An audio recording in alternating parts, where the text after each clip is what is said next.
मैं करवा तो दियो थे, दोबारा हूँ करवान ला रहे हो मेरे को। देखो कि तरंग यानी तरंग से क्या होता है, ऊर्जा एक स्थान से कहाँ चली जाती है वे, दूसरे स्थान पर। यानी तरंग वो चीज है जो ऊर्जा को एक स्थान से कहाँ भेज देती है, दूसरे स्थान पर। अब ये तरंग दो प्रकार की होती है वे। तरंग कितने प्रकार की होती है, कौन कौन सी होती है? एक तो यांत्रिक तरंगे होती हैं और दूसरी कौन सी होती हैं, विद्युत चुंबकीय तरंगे। कि एक तो यांत्रिक तरंग होगी और दूसरी कौन सी है भाई, विद्युत चुंबकीय तरंग है। अब यांत्रिक तरंग वो होती है और यांत्रिक तरंग वहीं चलती है जहां पे माध्यम की आवश्यकता होती है।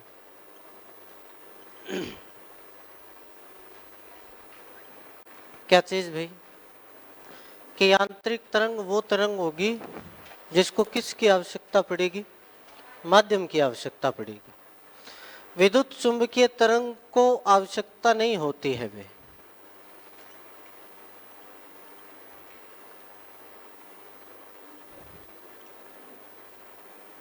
किसकी, माध्यम की।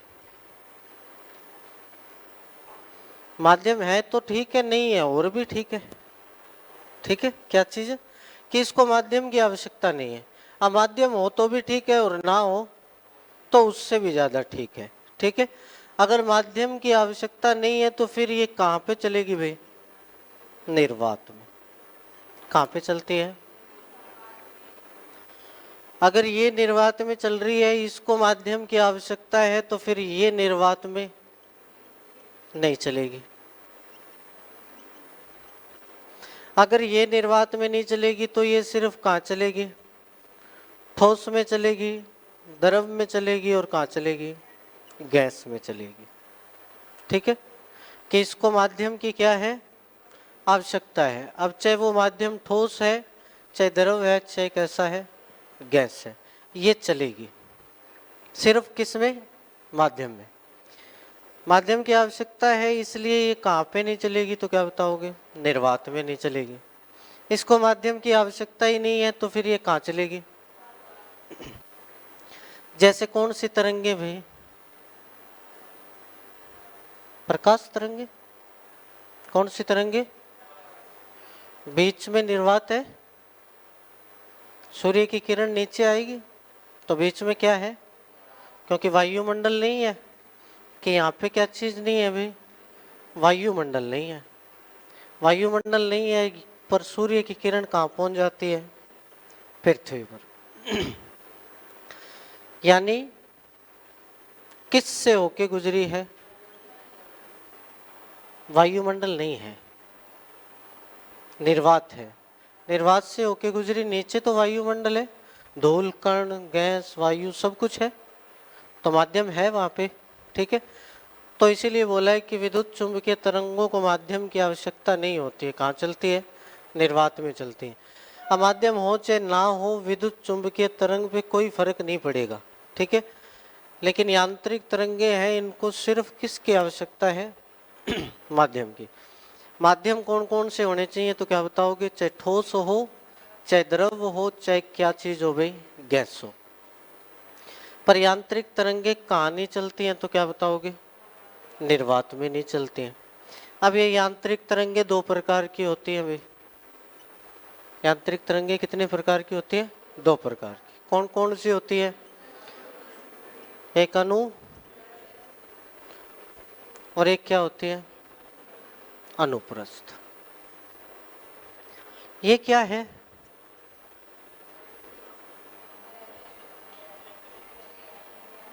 दिद्र्य।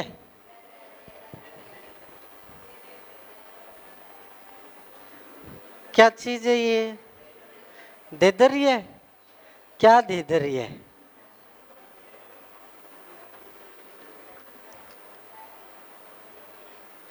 अब याद रखना भाई, ये वाला रे जो है वो आधा है कि पूरा है? अब कोई भी रे अगर कोई आधी चीज होगी ना, वो आधी पे नहीं चढ़ सकती है कभी भी, वो पूरी पे ही चढ़ेगी। ठीक है, दे रे घे ये,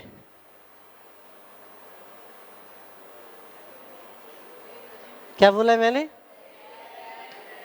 दे रे घे ये रे यहां है, धैर्य बन गया ना, देदरिया नहीं है, क्या है? धैर्य है। ठीक है, क्योंकि ये आधे अक्षर के ऊपर नहीं चढ़ सकता है। भी कोई चीज है वो आधे के ऊपर कैसे चढ़ जाएगी? नहीं चढ़ेगी, इसलिए इसको यहाँ चढ़ाया गया, लेकिन बोला इसको इन दोनों के बीच में जाएगा। एक अनुधैर्य है और दूसरी कौन सी है भी? अनुप्रस्थ है। अब ये अनुधैर्य जो तरंग है कैसी होती है कि मानो कि ये तो तरंग की दिशा है। किसकी दिशा है? तरंग दिशा। ये कौन सी दिशा है? कण की दिशा है। किसकी दिशा है? भी कोई भी कण है, अगर मैंने इसको डिस्टर्ब कर दिया, इस कण को क्या कर दिया, अब कण भी इधर चले और तरंग भी इधर चले, यानी दोनों आपस में क्या है? समांतर है। जो दोनों चीजें समांतर में होती है ना, उसी को ही बोला जाता है। कौन सी तरंग है ये? अनुदैर्ध्य तरंग है। कि कण की दिशा भी इस तरफ होनी चाहिए और तरंग की दिशा भी इसी तरफ होनी चाहिए, यानी दोनों की दिशा क्या होनी चाहिए? तो क्या बोलोगे? समांतर। तो वो तरंग कौन सी बन जाती है? अनुदैर्ध्य तरंग है। ठीक है, अब ये अनुप्रस्थ तरंग क्या होती है?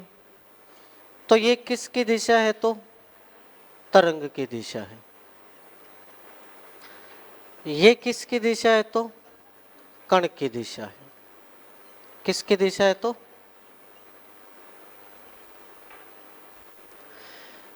यानी तरंग की दिशा के लंबवत होनी चाहिए। कौन सी दिशा? कण की दिशा। वो जो तरंगे होंगी ना, वो कौन सी कहलाती हैं? अनुप्रस्थ तरंग कहलाती है। ठीक है, अब तरंग है तो फिर कंप्रेस कर सकता हूं मैं, कण मान के चलो। क्या चीज है? कण है। कणों को मैं कंप्रेस कर सकता हूं, कणों को मैं दूर दूर भी कर सकता हूं। ठीक है, तो इसके अंदर जो दूसरी बात आपको याद रखनी है, वो क्या याद रखनी है? पहली बात तो यही याद रख लो कि ये जो अनुदैर्ध्य तरंग है, ये ठोस, द्रव और गैस तीनों में चलती है वे। ठीक है, कि जो ये अनुदैर्ध्य तरंग है, ये ठोस, द्रव और गैस तीनों में चलेगी। जो अनुप्रस्थ तरंग है, इसकी याद रखना कि ये ठोस और कहाँ पे चलती है? द्रव की ऊपरी सतह पर, ये चीज। अब इन कणों को मैं पास भी, यानी ऊर्जा का ट्रांसफर कैसे होगा? ठीक है, कि यहाँ ऊर्जा का ट्रांसफर कैसे होता है और यहाँ पे ऊर्जा का ट्रांसफर कैसे होगा? तो तीसरी बात की ऊर्जा का ट्रांसफर इस तरीके से होता है।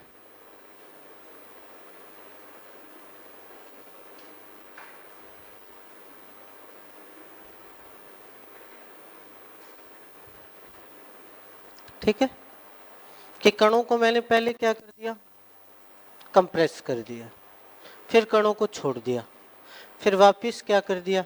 कंप्रेस, फिर वापस क्या कर दिया? छोड़ दिया। जब कंप्रेस किया तो फिर क्या बोलोगे? कि ये संपीड़न है। क्या चीज है?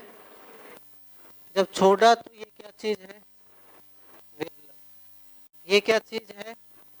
संपीड़न। ये क्या चीज है? विरलन।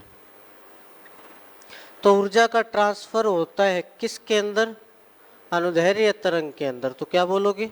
संपीड़न और विरलन माध्यम से। ठीक है, अब अनुप्रस्थ के अंदर कैसे ट्रांसफर होगा? तो आप क्या बताओगे? कि इस तरीके से ट्रांसफर होता है। कैसे? इस तरीके से। ये क्या चीज है? तो आप क्या बोलोगे? ये शीर्ष है। क्या चीज है? ये क्या चीज है? तो गर्त है। कि इसके अंदर ऊर्जा का ट्रांसफर संपीड़न और विरलन माध्यम से होता है, और अनुप्रस्थ तरंगों के अंदर जो ऊर्जा का ट्रांसफर होगा वो शीर्ष और गर्त के माध्यम, यानी इस चीज को आप संपीड़न बोलोगे और इस चीज को आप विरलन बोलोगे। ठीक है, तो तीसरी बात, फर्स्ट बात याद रखनी थी कि कण की दिशा तरंग की दिशा के समांतर होगी, वो तरंग होगी कौन सी। उसके बाद में अनुप्रस्थ तरंग, यानी तरंग की दिशा के लंबवत होनी चाहिए किसकी दिशा, वो होगी कौन सी तरंग, अनुप्रस्थ। ये ठोस द्रव गैस तीनों में चलेगी, ये ठोस और द्रव की ऊपरी सतह पर। इसके अंदर ऊर्जा का ट्रांसफर कैसे होगा, तो संपीड़न और विरलम माध्यम से। इसके अंदर ट्रांसफर कैसे होगा, तो शीर्ष और गर्त के माध्यम से। अब इसके अंदर चौथी बात क्या याद रखोगे आप, तो इसके, अब देखो इसको कंप्रेस किया है, कणों को क्या किया है मैंने। अगर कण पास पास है तो आप बोलोगे ना कि इसका तो घनत्व क्या हो चुका है, ज्यादा हो चुका है, इसका घनत्व क्या हो चुका है, ज्यादा है। और कण अगर दूर दूर है तो तुम इसके बारे में क्या बोलोगे कि घनत्व क्या हो चुका है भाई, कम हो चुका है। यानी ये बात आपको याद रखनी है कि घनत्व ज्यादा कब होता है और घनत्व कम कब होगा। जब पास पास है कण तो घनत्व क्या हो जाता है, ज्यादा, और जब दूर दूर होते हैं तो घनत्व क्या हो जाता है, कम हो जाता है। ठीक है, उसके बाद क्या याद रखोगे, तो इनके उदाहरण याद रखने हैं अभी आपको, कि क्या चीज याद रखने हैं, उदाहरण अनुदैर्ध्य तरंग के। कौन कौन से उदाहरण होंगे, तो आप पहला उदाहरण क्या बोलोगे भाई, कौन सी तरंगे, ध्वनि तरंगे। सेकंड क्या याद रखोगे, तो क्या बोलोगे, वायु तरंगे। कौन सी तरंगे होती है भाई, वायु तरंगे। थर्ड क्या याद रखोगे, तो कौन सी तरंगे, भूकंप की, और वो भी कौन सी, प्राइमरी। कौन सी, प्राइमरी तरंग, किसकी भाई, भूकंप की, किसके अंदर आती है। नेक्स्ट क्या याद रखोगे, स्प्रिंग की। फिर क्या याद रखोगे, दाब की तरंगे। ये इतने उदाहरण याद रखने आपको किसके लिए, अगर आपको पूछे कि प्राइमरी वेव भूकंप के किसका उदाहरण है, तो आप क्या बोलोगे, अनुदैर्ध्य का उदाहरण है भाई। ठीक है, सेकंड, अब जो उसके अंदर चौथी बात याद रखनी है वो क्या रखोगे भाई, अनुप्रस्थ तरंगों के क्या चीज, उदाहरण। अब इस अनुप्रस्थ तरंगों के उदाहरण क्या होंगे, तो आप क्या बोलोगे भाई, कि सबसे पहले कौन सी तरंग आएगी, तो फिर सेकेंडरी, कौन सी तरंग आएगी भाई, सेकेंडरी। इस प्राइमरी का पता नहीं चलता है, सेकेंडरी का पता लग जाएगा, किसको, अपने को। ठीक है, क्योंकि जब सेकेंडरी आएगी ना तो भूकंप ही आ जाएगा। और आप इसके अंदर क्या क्या याद रख सकते हो, जैसे तालाब की तरंगे, जैसे प्रकाश की तरंगे, ये कुछ बातें याद अब ध्यान रखना कि प्रकाश की तरंगे अनुप्रस्थ भी है और विद्युत चुंबकीय तरंग भी है। ठीक है, कि आप क्या बोलोगे कि प्रकाश की तरंग अनुप्रस्थ तरंग भी है और क्या चीज है, विद्युत चुंबकीय तरंग भी है। तो ये बातें आपको याद रखनी है कि एक तो अनुदैर्ध्य तरंग के अंदर से और दूसरी क्या चीज, अनुप्रस्थ। अब उसके बाद कुछ तरंगों से संबंधित क्या आती है भाई, शब्दावली आती है। अब तरंगों से संबंधित शब्दावली क्या होगी, तो क्या बताओगे,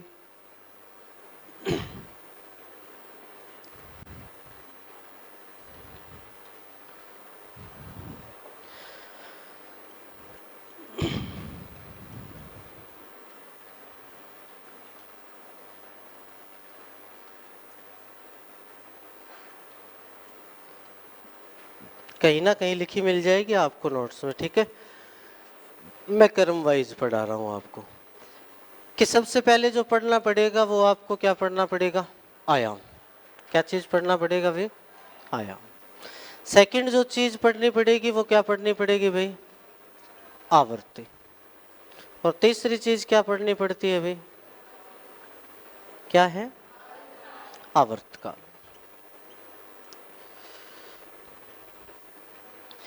तो आयाम क्या होता है, आवृत्ति क्या होती है, और लास्ट बात क्या चीज भी? आवर्तकाल। एक तरंग धैर्य और होता है, ठीक है। ये तरंग धैर्य भी नहीं है, अब इसको तरंग धैर्यज्ञ बोला जाता है, ठीक है। किससे डिनोट करते हैं इसको? तो किससे? लेम्बड़ा। आयाम। आयाम क्या चीज होता है? तो आप बिल्कुल आसान भाषा में समझना भी, आयाम क्या चीज है। ये क्या चीज है? तो वेव है। ये क्या चीज है? तरंग है अपनी। कि ये वेव इधर मैक्सिमम हाइट पे जाए और इधर भी क्या जाए भाई? मैक्सिमम हाइट पे जाए। उस चीज को बोला जाता है क्या? आयाम। कि एक कण है, इसको मैं अगर डिस्टर्ब कर दूं तो जितनी हाइट ये ऊपर तय करे उतनी हाइट नीचे तय करे। इस चीज को बोला जाता है क्या चीज? आयाम। यानी जैसा ये ऊपर जा रही है उतना ही क्या जा रही है? नीचे जा रही है। तो ये जो चीज है वो क्या कहलाती है भाई? आयाम कहलाती है। आयाम का मात्रक क्या होता है? तो आप क्या बोलोगे? मीटर होता है। उसके बाद क्या चीज पढ़ना पड़ता है भाई? आवर्ती। आवर्ती तो इन चक्रों की क्या होती है? संख्या होती है। कि आवर्ती क्या होती है? इन चक्रों की संख्या होगी। यानी पर सेकंड के हिसाब से ये जितना चक्कर तय कर लेगा वो क्या चीज कहलाती है? आवर्ती कहलाती है। आवर्ती का मात्रक क्या होता है? तो आप क्या बोलोगे? हर्ट्ज होता है। कि आवर्ती का मात्रक क्या होता है? हर्ट्ज। उसके बाद क्या होता है? तो आवर्तकाल। अब ये आवर्तकाल क्या होता है? तो यहां से चला और ये एक चक्कर क्या हो गया भाई? पूरा हो गया। यहां से जाने के बाद यहाँ पे जब मैं पहुंचा तो इस एक चक्कर को पूरा करने में जो समय लगे है ना, वो क्या कहलाता है भाई? आवर्तकाल कहलाता है। कि एक चक्कर को पूर्ण करने में लगा समय क्या कहलाएगा? आवर्तकाल। अब आवर्तकाल t बराबर क्या होता है? 1/f होता है। कि आवर्तकाल क्या होता है? t बराबर 1/f। अब t की वैल्यू दे दे तो f निकाल लोगे आप, f की वैल्यू दे दे तो t की वैल्यू आ जाएगी, ठीक है। तो आयाम मैक्सिमम हाइट ऊपर और नीचे, आवर्ती पर सेकंड के हिसाब से तय किए गए चक्रों की संख्या, आवर्तकाल एक चक्कर को पूर्ण करने में लगा समय होता है, ठीक है। उससे आगे चलते हैं फिर अपन। उसके बाद क्या आता है? तो फिर ध्वनि तरंगे आती हैं वे। कौन सी तरंगे आएंगी? ध्वनि तरंगे। अब ध्वनि तरंगे पहली होती हैं भी कौन सी? श्रव्य। कौन सी तरंग होगी? श्रव्य तरंग। दूसरी कौन सी होती है? तो क्या बताओगे? अपश्रव्य। कौन सी होती है भी? अपश्रव्य तरंग। तीसरी कौन सी होती है? तो क्या बताओगे? प्राश्रव्य तरंग। ये तीन तरंगे होती हैं अपने पास। एक तो श्रव्य तरंग होगी और दूसरी क्या होगी? अपश्रव्य तरंग, और तीसरी क्या होती है भाई? पराश्रव्य तरंग। अब ये श्रव्य तरंगों की रेंज आपको याद रखनी है, ठीक है, कि इनकी रेंज कहाँ से लेके कहाँ तक है। तो श्रव्य तरंगों की जो रेंज होती है वो 20 हर्ट्ज से लेकर कहाँ तक होती है भाई? 20,000 हर्ट्ज तक होती है। इनको मनुष्य का कान क्या कर सकता है? क्या कर सकता है? तो क्या बोलोगे? सुन सकता है।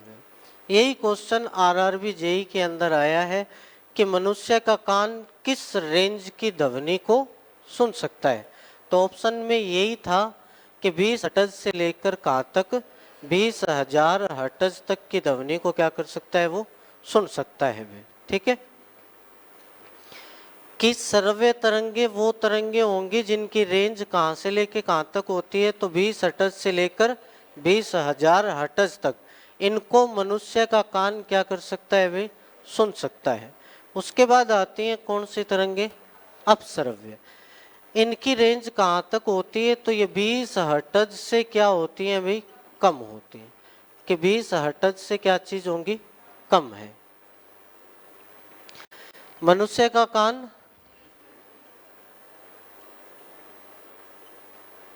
नहीं सुन सकता है। कि इनको मनुष्य का कान क्या नहीं कर सकता भाई, सुन नहीं सकता है। यानी मैं हाथ हिला दूं तो आपको सुना क्या कुछ? तरंगे तो निकली है। ये तरंगे कौन सी निकली है? अपश्रव्य निकले हैं, जिनको मनुष्य का कान नहीं सुन सकता है। बड़े स्रोतों से उत्पन्न होती हैं ये तरंगे, कि जैसे फर्स्ट क्या चीज, ज्वालामुखी का फटना।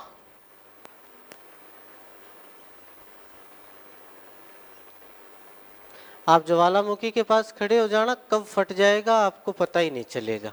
क्यों? क्योंकि इसके अंदर से जो तरंगे निकलेंगे ना, वो कौन से होंगे? अपश्रव्य।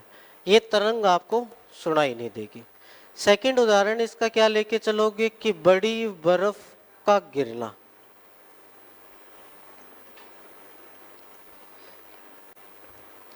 आप बर्फ के पहाड़ों के पास खड़े हो जाना, आपको पता नहीं चलेगा कि कब नीचे आ जाएगी। क्यों? क्योंकि वहां से जो तरंगे निकलेंगे ना, वो तरंगे कौन से होते हैं अभी? अपश्रव्य। तीसरी बात क्या चीज कि भूकंप। कौन सी तरंगे होती हैं? तो अपश्रव्य तरंगे। और सबसे बड़ी बात, आपको डर भी लगता है। रात को छोड़ दे आपको अकेला, आप पीछे मुड़ के देखो कोई आ तो नहीं रहा है क्या? होता कोई नहीं है, पर तरंगे होती हैं कौन सी? अपश्रव्य। बस थोड़ा सा याद रखना है कि इसकी वजह से अपने को क्या लगता है भाई? डर लगता है कि अपश्रव्य तरंगे हैं। चौथी बात क्या याद रखोगे आप? कि एक गैंडा दूसरे गैंडे से बात कर जाएगा, कौन सी तरंग से? एक हाथी दूसरे हाथी से बात कर जाता है, कौन सी तरंग से? एक डॉल्फिन दूसरी डॉल्फिन से बात कर लेती है, कौन सी तरंग से? अपश्रव्य तरंगों से। ठीक है। उसके बाद आता है अभी कौन सी रेंज? पराश्रव्य। अब ये पराश्रव्य रेंज क्या होती है? 20,000 हर्ट्ज से क्या चीज होती है अभी? ऊपर की तरंग है। सेकंड बात क्या याद रखोगे कि मनुष्य का कान नहीं सुन सकता है। अगर मनुष्य का कान नहीं सुन सकता तो इसको सुनना भी, वैसे सुन तो जाएगा, क्या चीज हो जाएगा? सुनेगा तो सही, पर ज्यादा देर तक नहीं सुनेगा। ठीक है। आप सुन नहीं सकते हो, इन तरंगों को आप नहीं सुन सकते हो। ऐसा तो है नहीं कि सुनेगी नहीं, सुनेगी तो सही। ठीक है। पर ज्यादा देर तक आप नहीं सुन पाओगे इनको। ठीक है। तो जब माइक बजता है और माइक के बिल्कुल जब बोलते बोलते पास में हो जाते हैं तो एक साउंड आती है बहुत तीखी सी, ची करके। ठीक है। वो साउंड आपका कान सुन पाएगा क्या? नहीं सुन सकता है। क्यों? क्योंकि वो तरंग सुन तो लेता है, लेकिन 20,000 हर्ट्ज से ऊपर की तरंग है वो, आपका कान उसको सुनना नहीं चाहता है। और क्या चीज? तो फिर कुत्ता रोए, क्या रोए? कुत्ता रोता हुआ देखा है क्या? सुन सकते हो क्या? सुन तो सकते हैं, लेकिन उसको कंटिन्यू सुन सकते हो क्या? ना, कंटिन्यू नहीं सुन सकते उसको आप। बिल्ली रोए, बिल्ली रोती हुई तो सुनिए, उसको कंटिन्यू सुन सकते हो क्या? आप बोलते हो कि उसको टपा दो जल्दी से या उसको हटाओ। क्यों? क्योंकि वो जो तरंगे छोड़ रही है ना, वो कौन सी तरंगे हैं? पराश्रव्य है। आप उनको नहीं सुन सकते भाई। ठीक है। उसके बाद में क्या चीज कि एक पिंजरा लाऊं, यहाँ पे रख देता हूँ 700-800 चूहे। जब वो चूहे चू चू करेंगे ना, तो उनकी आवाज नहीं सुनी जाएगी आपसे। ठीक है। क्यों? क्योंकि उनसे जो तरंगे निकल रही हैं वो कौन सी हैं? पराश्रव्य तरंगे। और क्या बताऊं? चमगादड़ कौन सी तरंगे छोड़ता है? पराश्रव्य तरंगे। ठीक है। तो ये इतनी बातें इनको याद रखना है आपने कि श्रव्य तरंगे कहाँ से कहाँ तक की रेंज की होती है। तो क्या बताओगे? 20 हर्ट्ज से लेकर कहाँ तक होती है अभी? 20,000 हर्ट्ज तक। श्रव्य तरंगों की जो रेंज है वो 20 हर्ट्ज से भी क्या होती है, कम होती है। पराश्रव्य तरंगों की जो रेंज है वो 20,000 हर्ट्ज से ज़्यादा होती है। इन तीनों में से मनुष्य का कान सिर्फ कौन सी रेंज को सुन सकता है, 20 हर्ट्ज से लेकर 20,000 हर्ट्ज तक। ना 20 हर्ट्ज से नीचे की सुन सकता है, ना ही 20,000 हर्ट्ज से ऊपर की। अब इन पराश्रव्य तरंगों का यूज होता है भी, चिमनियाँ जो होती हैं उनको साफ करने में यूज होता है। खाद्य पदार्थों से हानिकारक पदार्थों को ढूंढ के उनको नष्ट करने में यूज होता है। कैंसर और ट्यूमर का पता लगाने के लिए होता है। ठीक है, यानी बहुत सारी चीज़ों में क्या चीज़ होता है भी, इन पराश्रव्य तरंगों का यूज करते हैं अपने। आगे चलते हैं।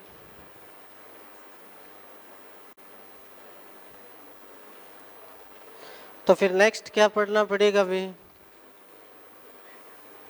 ध्वनि की चाल। क्या चीज़ पढ़नी पड़ेगी,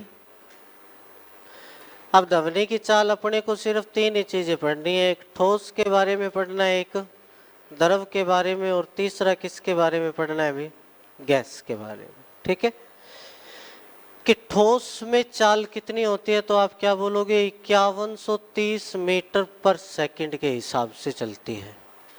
द्रव में कितनी चलती है, तो 1450 मीटर पर सेकंड के हिसाब से चलती है। गैस में कितनी होती है, तो 332 मीटर पर सेकंड के हिसाब से चाल होती है। कि ठोस के अंदर कितनी चाल होगी, एल्यूमिनियम के अंदर सबसे ज़्यादा होती है, 6400 मीटर पर सेकंड के हिसाब से चलती है। कि ठोस के अंदर 5130 मीटर पर सेकंड। द्रव के अंदर कितनी होती है, तो 1450 मीटर पर सेकंड। गैस में कितनी होती है, तो 332 मीटर पर सेकंड। जब ठोस का नाम लेगा ना, तो वो आपको लोहे की बात करेगा। किसकी बात करेगा भी, लोहे की। जब वो द्रव का नाम लेगा ना, तो वो आपसे पारे की बात करेगा। किसकी बात करेगा भी, और जब गैस की बात करेगा तो वो आपसे बात करेगा किसके बारे में, वायु के बारे में। यानी लोहे के अंदर जो चाल होती है ना, वो कितनी होती है, पारे के अंदर कितनी होती है, और वायु के अंदर कितनी होती है, 332 मीटर पर सेकंड। तो ठोस का नाम आया तो आप समझ जाओ किसकी चाल के बारे में बात कर रहे हैं, लोहे की। द्रव का नाम आया तो आप समझ जाना किसकी चाल के बारे में बात कर रहे हैं, पारे की। गैस का नंबर आएगा तो किसके बारे में बात करेगा भाई, वायु की। अब लोहे में कितनी होती है, तो 5130 मीटर पर सेकंड। द्रव में कितनी होती है, तो 1450 मीटर पर सेकंड। गैस में कितनी होती है, तो 332 मीटर पर सेकंड के हिसाब से ध्वनि चलती है। ठीक है, उसके बाद में क्या चीज़ पढ़नी है अपने को, तो फिर ध्वनि के प्रकार पढ़ने पड़ेंगे। क्या चीज़ पढ़ने पड़ेंगे भाई, अब ध्वनि कितने प्रकार की होती है, कितने प्रकार की होती है भाई,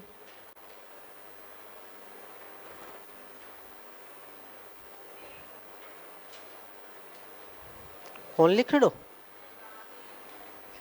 अरे लिखा हुआ है। ठीक है, कि 2 चीजें होती है, एक तो क्या होता है प्रतिध्वनि, लिखा होगा कहीं ना कहीं प्रतिध्वनि के बारे में, कि एक तो क्या चीज होती है प्रतिध्वनि, और एक क्या चीज होती है भी, अनुरणन होता है। क्या चीज होता है, सुना है क्या, अनुरणन लिखा हुआ है, कहीं ना कहीं जरूर लिखा होगा भी। ठीक है, कि एक तो प्रतिध्वनि है और दूसरी कौन सी है भी, अनुरणन होती है। अब ये प्रतिध्वनि, प्रतिध्वनि का मतलब क्या है, कि मुंह से निकली हुई साउंड के अलावा एक और साउंड सुनाई दे, वो कौन सी ध्वनि होती है। यानी आप अगर हिल स्टेशन पे जाते हो, पहाड़ों पे जाते हो, वहां पे अगर आप बोलते हो तो वही आवाज आपको क्या सुनाई देती है वापस। ठीक है, यानी आपने जो बोला वो मेन ध्वनि थी आपकी, लेकिन जो सुनाई दी वो कौन सी थी, नकली ध्वनि थी। कौन सी थी, नकली।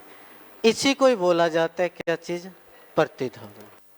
अगर प्रतिध्वनि आपने सुननी है तो न्यूनतम दूरी होनी चाहिए कितनी? 17 मीटर। कि न्यूनतम दूरी 17 मीटर होनी चाहिए, ज्यादा हो तो कोई दिक्कत ही नहीं है। ठीक है, कि अगर आपने हिल स्टेशन पे कभी जाके बोला है, आवाज अगर सुनाई दे रही है, तो वो दूरी 17 मीटर थोड़ी होती है। 17 मीटर से क्या होती है? ज्यादा होती है। तो कम से कम दूरी होनी चाहिए भी कितने मीटर, और ज्यादा हो तो कोई दिक्कत ही नहीं है। ठीक है, तो कम से कम 17 मीटर की दूरी होनी चाहिए। अगर आपको कौन सी ध्वनि सुननी है अभी? प्रतिध्वनि सुननी। मैंने बोला ओए, पीछे से आवाज आई ओए, और एक ही बार आए, कितनी बार आए? वही ध्वनि होती है कौन सी?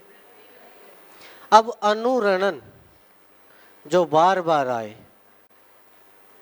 क्या चीज आए भाई? बार बार आए। कि मैंने बोला ओए, उधर से आवाज आई ओए ओए ओए ओए, तो ये जो ध्वनि है वो कौन सी है? अनुरणन है। ठीक है, कभी हिल स्टेशन पे जाना तब बोल के देखना, आपको सुनाई देगी। ठीक है, कि क्या बोलोगे? वहां तो कुछ और बोल लेना, ओए बोलना जरूरी थोड़ी है, कुछ भी बोल लेना। मम्मी बोल लेना, पापा बोल लेना, कुछ ही बोल लेना। मम्मी बोलोगे तो आएगी मम्मी मम्मी मम्मी, पापा बोलोगे तो फिर पापा ही पापा आएंगे। तो वो जो होती है ना, वो क्या चीज होती है अभी? अनुरणन है। ठीक है, तो अनुरणन क्या होगा कि एक ध्वनि जो मैंने बोली वो, और सेम टू सेम ध्वनियां वो वापस आए जा रही हैं, आए जा रही हैं, रुक नहीं रही है। तो बार बार जो सुनाई देगी ना, जो आपके मुख से निकली है वो ध्वनि, वो कौन सी होती है? तो क्या बोलोगे? अनुरणन होगी।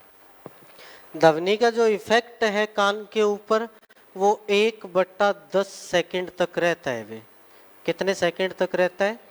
1/10 सेकंड तक। ठीक है, ये सारी बातें लिखी हुई है, कहीं ना कहीं आपको जरूर लिखी हुई मिलेगी कि 1/10 सेकंड तक क्या रहता है? ध्वनि का प्रभाव रहेगा। यानी मैंने आप बोल रहा हूं, तो जो पीछे बोला है ना, उसका सिर्फ प्रभाव कितनी देर तक था? 1/10। और 1/10 का मतलब है कि 0.01, 0.1,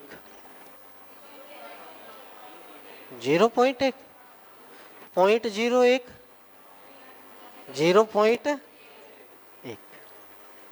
कितनी देर तक इफेक्ट रहता है अभी?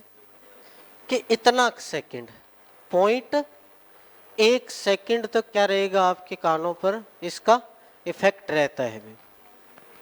उसके बाद क्या चीज पढ़नी पड़ती है? तो आपको पढ़ना पड़ता है भी, एक तो तारतव और एक पढ़नी पड़ती है गुणता। कि एक तो क्या चीज पढ़ना पड़ता है? तारतव पढ़ना पड़ता है, और एक क्या चीज पढ़नी पड़ती है? गुणता पढ़नी पड़ती है।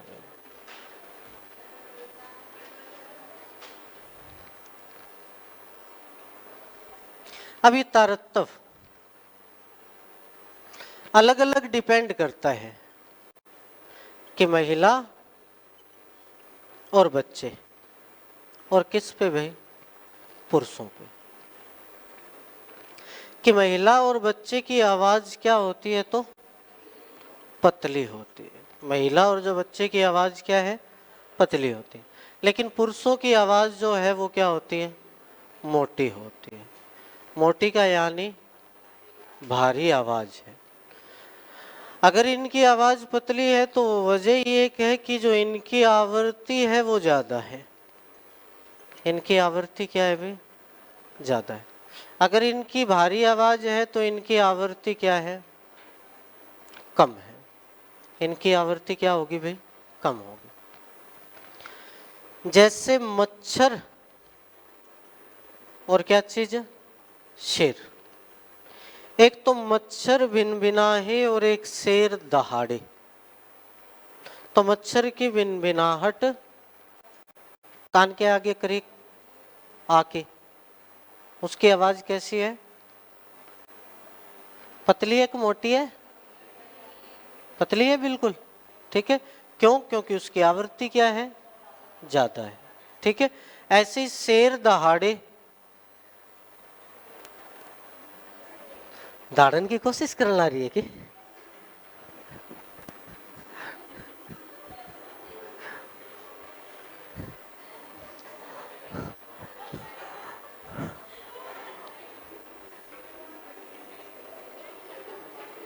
शेर जैसा मुंह बना लिया था इसने कि दहाड़ेगी अभी। तो मच्छर की जो आवृत्ति है वो क्या होती है, अभी ज्यादा होती है, और शेर की जो आवृत्ति है वो क्या होती है, कम होती है। इसलिए आप शेर की दहाड़ को सुन सकते हो लेकिन मच्छर की भिनभिनाहट को नहीं सुन सकते। सुन सकते हो? बजा देते हो? खाने के डर से बजा देते हो क्या? इनकी आवृत्ति देखिए। एक लुगाई बोले है, बैगडो आदमी हो है, हर एक लुगाई हो है सागे, तो फिर लुगाई की आवाज कौन सुनी जाए भाई? सुनी जे कि कौन सुनी जे? वो तो तेरो ब्याह हो जाएगा, तन ध्यान लग जाएगा, ठीक है, कि सुनी जे कौन सुनी जे। जिसकी शादी है उसको ही पता चलता है, ठीक है। तो अब समझ जाना, तुम नहीं सुन सकते। कौन नहीं सुन सकता? आपा तो थाप मार दिया। अरे इतनी क्यों औकात? मेरी लुगाई की बात करूं, दूसरा की लुगाइयान क्यों मारूंगा भाई? हाथ ही कौन लगाने दे कोई कुट्टे, और बात न्यारी है कि महिला, सही बात है ना।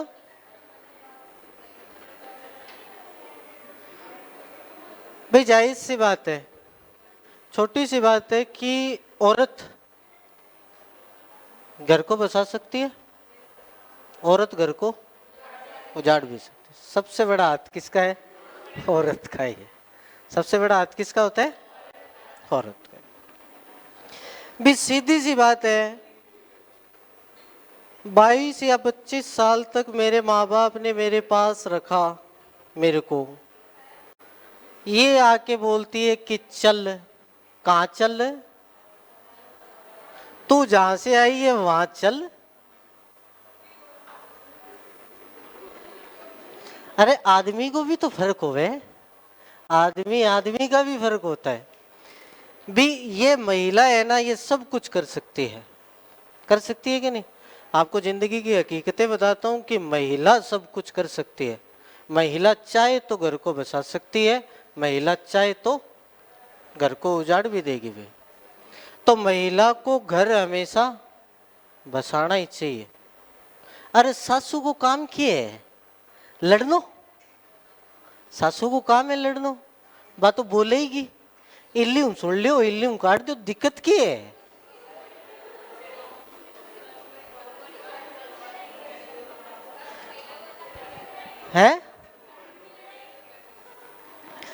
अरे मेरी मम्मी कौन लड़े? लड़े तो मैं कह दूं तू इल्लम सुन लेकर इल्लम काट देकर। मेरी वाइफ इतनी इंटेलिजेंट है कि वो ना तो मेरे सामने आज तक बोली और ना मैं कभी बोलने दूंगा उसको। क्यों? कौन बोलने दूं भाई? मेरी मर्जी है भी, मेरी मर्जी, मैं कौन बोलने दूं? अब ये बात डिपेंड करती है आदमी पर कि आदमी बोलने देगा कि नहीं देगा, ठीक है। और इसको सब्र करना ही पड़ेगा। क्यों? क्योंकि ये सब्र रखेगी तभी घर बच सकता है, वरना नहीं बचेगा।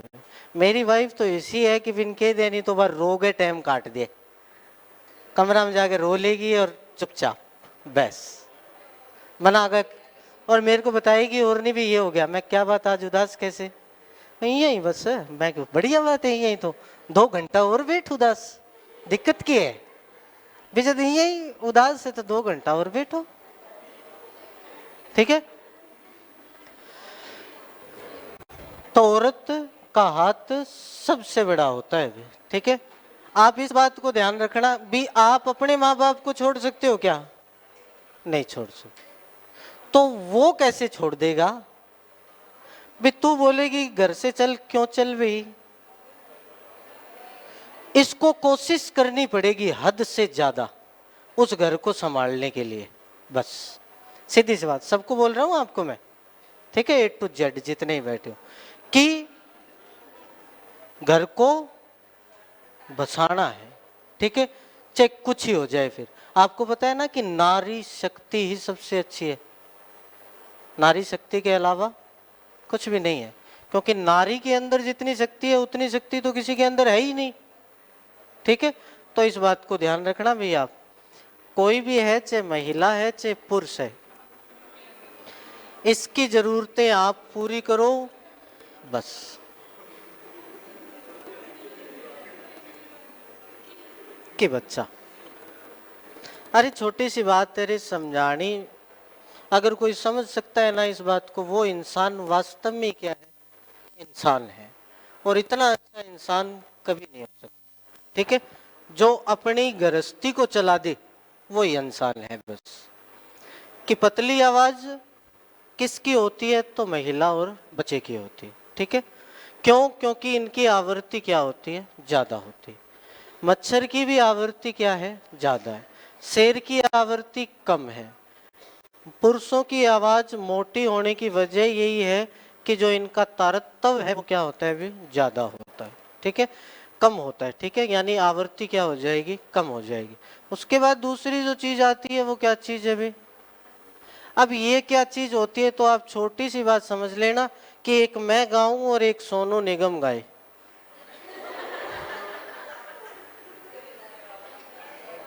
कि ये क्या चीज है,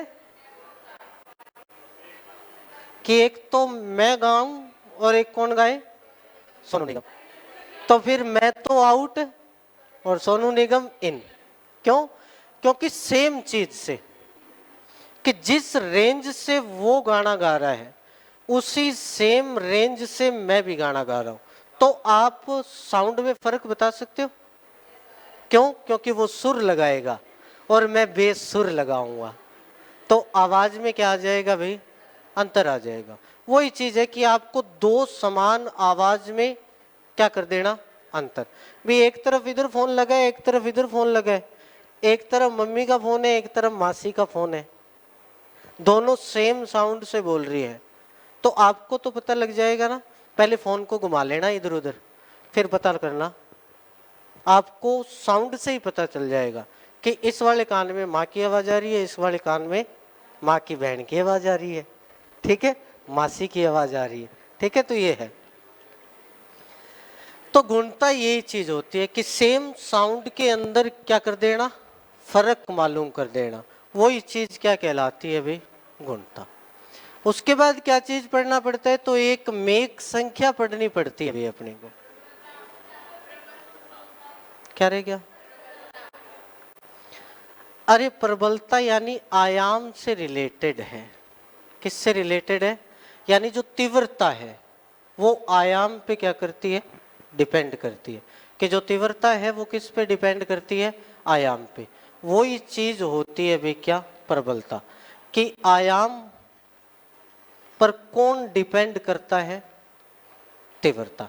और यही तो चीजें हैं कि जो मैंने आपको तारतम्य कराया, यानी सेम तीव्रता से और सेम क्या चीज, उसकी आवृत्ति है, वो दो साउंडों के अंदर फर्क पता करना, वही चीज कहलाती है गुणता। यानी जो तीव्रता है वो किस पे डिपेंड करती है, क्योंकि साउंड की जो तीव्रता है वो किस पे डिपेंड करती है, आयाम के ऊपर। उसके बाद क्या है, तो मेक संख्या है।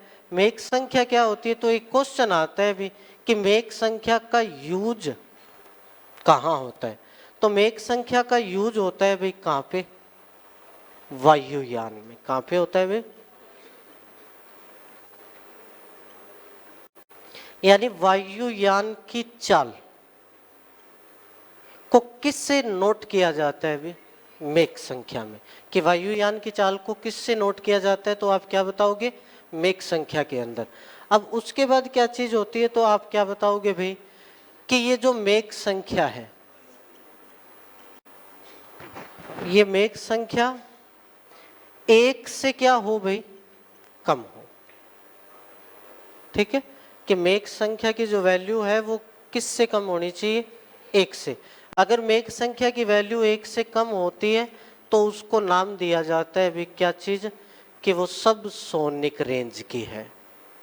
ठीक है, अब मेक संख्या क्या हो, एक से ज्यादा हो, तो उसको क्या बोला जाता है, तो आप क्या बोलोगे, सुपरसोनिक। क्या बोला जाता है, सुपरसोनिक।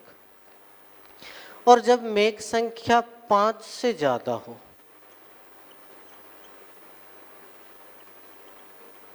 तो आप क्या बोलोगे भाई? हाइपरसोनिक। क्या बोला जाता है? हाइपरसोनिक। यानी क्या चीज है कि मेघ संख्या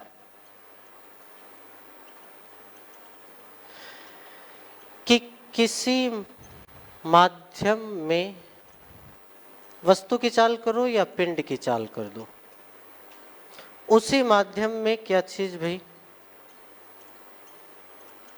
वायु की चाल। इनका जो अनुपात होता है ना, वही कहलाता है भाई क्या चीज? मेघ संख्या। अब मेघ संख्या 1 से कम हो जाएगी तो आप बताना कि वो कंडीशन कौन सी कहलाती है? सबसोनिक। मेघ संख्या 1 से ज्यादा हो जाएगी तो वो कंडीशन क्या कहलाएगी? सुपरसोनिक। और मेघ संख्या जब 5 से ज्यादा हो जाएगी तो वो क्या कहलाएगी भाई? हाइपरसोनिक के नाम से जानी जाती। ये यूज कहाँ होती है तो आप क्या बताओगे? वायुयान के अंदर। ठीक है, इनको कहाँ पढ़ा जाता है? तो अंतरिक्ष अपने है नहीं, अंतरिक्ष के अंदर इनकी पूरी डिटेल बतानी पड़ती है कि ये सब सोनिक, सुपरसोनिक और क्या चीज है? हाइपरसोनिक। अपने को सिर्फ जनरल साइंस में जो क्वेश्चन आता है वो यही आता है कि मेघ संख्या का यूज कहाँ पे होता है। तो आप कंठस्थ याद रखना किसके अंदर, कि वायुयान की चाल को ज्ञात करने के लिए किसका यूज होता है भाई? इस मेघ संख्या का। और कुछ बातें याद रखनी है। तो मेघ संख्या 1 से कम है तो क्या कहलाती है? सबसोनिक। मेघ संख्या 1 से ज्यादा है तो क्या कहलाएगी? हाइपरसोनिक। और मेघ संख्या क्या चीज है? 5 से ज्यादा है तो क्या चीज कहलाती है भाई? हाइपरसोनिक के नाम से जानी जाती है। अब अपना लास्ट टॉपिक है भाई, कौन सा? कौन सा है? दर्पण। मन दे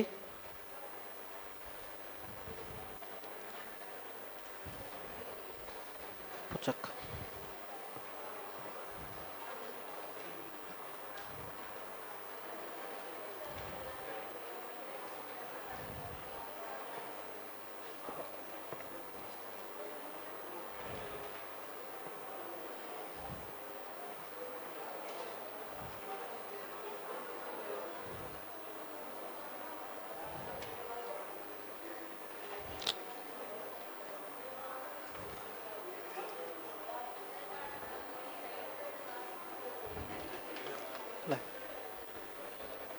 अब आप लोगों ने क्या पढ़ा था भाई? एक तो क्या पढ़ा था? उत्तल लेंस पढ़ा था। एक क्या पढ़ा था? अवतल लेंस पढ़ा था। उत्तल लेंस में कितने प्रतिबिंब बनते हैं? 6। अवतल में कितने बनते हैं? 2। लेंस का उल्टा कोण है दर्पण, कि लेंस का उल्टा कोण है दर्पण है। उत्तल लेंस में 6 बने हैं, ये कहाँ पे बनेंगे 6 जाके? अवतल दर्पण में। कहाँ पे बनेंगे भी? और ये जो अवतल में 2 बने हैं लेंस में, ये कहाँ जाके बनेंगे 2? उत्तल दर्पण। ये इतना सा ही फर्क है इसके अंदर कि जो उत्तल लेंस के अंदर 6 प्रतिबिंब बनते हैं वो दर्पण के अंदर कौन से में बनते हैं? अवतल के अंदर। लेकिन जो अवतल लेंस के अंदर 2 प्रतिबिंब बनते हैं वो कहाँ बनेंगे? उत्तल दर्पण के अंदर। इतना मोटा मोटा फर्क है ये कि जो डायग्राम मैंने उत्तल लेंस में बनाए थे वो डायग्राम मेरे को कहाँ बनाने पड़ेंगे? अवतल दर्पण के अंदर। जो डायग्राम मैंने अवतल लेंस में बनाए थे वो डायग्राम मेरे को कहाँ बनाने पड़ेंगे? उत्तल दर्पण में बनाने पड़ेंगे, सेम टू सेम। ठीक है, कि जो उत्तल लेंस में डायग्राम बनाए थे वो आपको कहाँ उठाने पड़ेंगे? सारे के सारे अवतल दर्पण के लिए। जो डायग्राम आपने अवतल लेंस में बनाए थे वो डायग्राम आपको कहाँ उठाने पड़ेंगे? उत्तल के अंदर। बस फर्क इतना ही पड़ जाता है कि इसके अंदर क्या होता है, पीछे की साइड क्या होता है भाई? पॉलिश होती है। कि इतना ही फर्क है और कोई फर्क नहीं है। क्यों? क्योंकि दर्पण गोले से बने हैं। दर्पण काहे से बने हैं? गोले से ही बने हैं।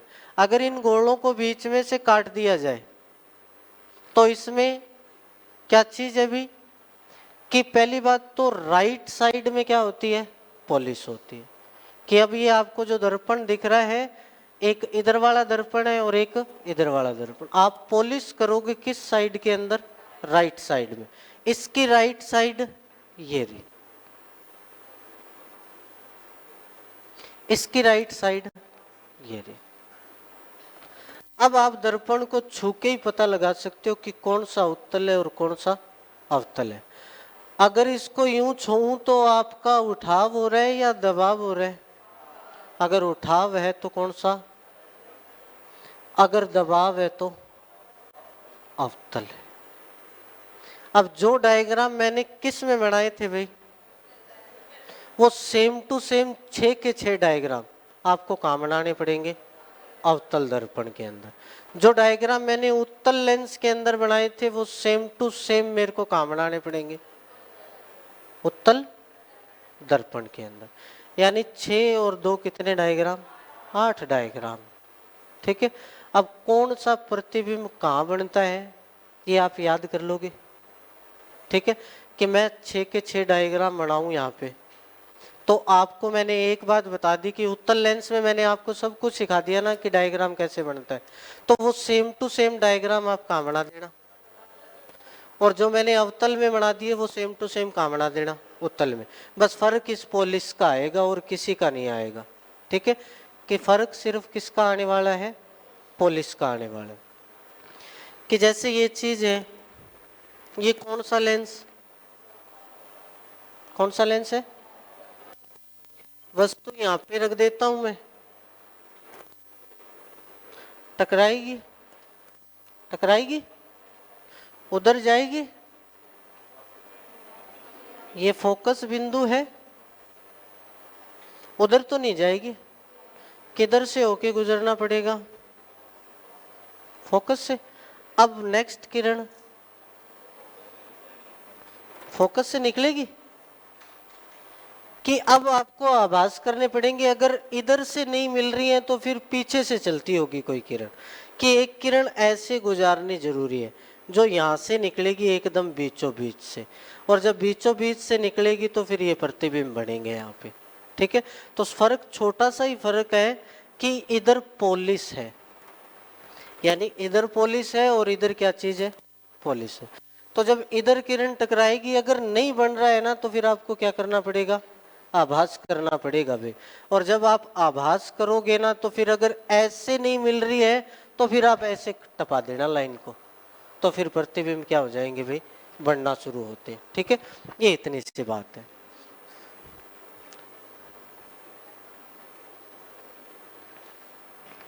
बाकी छोटा बड़ा सब नोट्स में लिखा हुआ है भाई। ठीक है, बाकी अपने कल केमिस्ट्री स्टार्ट कर देंगे। हेलो, कल केमिस्ट्री स्टार्ट हो जाएगी भाई आपकी। ठीक है।